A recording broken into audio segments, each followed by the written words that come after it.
best way to avoid taxes in cryptocurrencies. Crypto learning ಸೀರೀಸ್ನ 13ನೇ ವಿಡಿಯೋಗೆ ನಿಮ್ಮೆಲ್ಲರಿಗೂ ಸುಸ್ವಾಗತ. ಇವತ್ತು ನಾವು ಸ್ಟೇಬಲ್ ಕಾಯಿನ್ಗಳ ಬಗ್ಗೆ ತಿಳಿದುಕೊಳ್ಳುವ. ಇದರ ಹೆಸರಿನಂತೆಯೇ ಈ ಕ್ರಿಪ್ಟೋ ಕರೆನ್ಸಿಯ ಬೆಲೆಯೂ ಸಹ ಬಹಳ ಸ್ಟೇಬಲ್ ಆಗಿರುತ್ತದೆ ಹಾಗೂ ಇದರಲ್ಲಿ ಬಹಳ ಫ್ಲಕ್ಚುಯೇಷನ್ ಸಹ ಇರುವುದಿಲ್ಲ. ಈ ಸ್ಟೇಬಲ್ ಕಾಯಿನ್ಗಳನ್ನು ಏಕೆ ರಚಿಸಲಾಯಿತು ಎಂದು ತಿಳಿದುಕೊಳ್ಳುವ.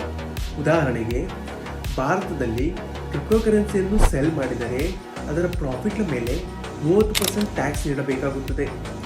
ಆದ್ದರಿಂದ ಇನ್ವೆಸ್ಟರ್ಸ್ ಕ್ರಿಪ್ಟೋ ಕರೆನ್ಸಿಯನ್ನು ಸೆಲ್ ಮಾಡದೆ ಇದನ್ನು ಒಂದು ಸ್ಟೇಬಲ್ ಕಾಯಿನ್ನಲ್ಲಿ ಟ್ರಾನ್ಸ್ಫರ್ ಮಾಡುತ್ತಾರೆ. ಅನಂತರ ಬೇರೆ ಇನ್ವೆಸ್ಟ್ಮೆಂಟ್ ಅಪರ್ಚುನಿಟಿ ಬಂದಾಗ ಈ ಸ್ಟೇಬಲ್ ಕಾಯಿನ್ನಿಂದ ಬೇರೆ ಕ್ರಿಪ್ಟೋ ಕರೆನ್ಸಿಗೆ ಅದನ್ನು ಟ್ರಾನ್ಸ್ಫರ್ ಮಾಡುತ್ತಾರೆ.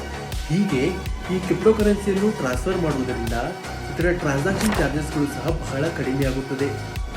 ಈ ಕಾರಣಗಳಿಂದಲೇ ಈ ಸ್ಟೇಬಲ್ ಕಾಯಿನ್ಗಳನ್ನು ರಚಿಸಲಾಯಿತು. ಜನಪ್ರಿಯ ಸ್ಟೇಬಲ್ ಕಾಯಿನ್ಗಳು ಯಾವುವೆಂದರೆ USDT ಟೆಥರ್, USDC ಹಾಗೂ DAI. ಮುಂದಿನ ವಿಡಿಯೋದಲ್ಲಿ ಮೀಮ್ ಕಾಯಿನ್ಗಳ ಬಗ್ಗೆ ತಿಳಿದುಕೊಳ್ಳುವ.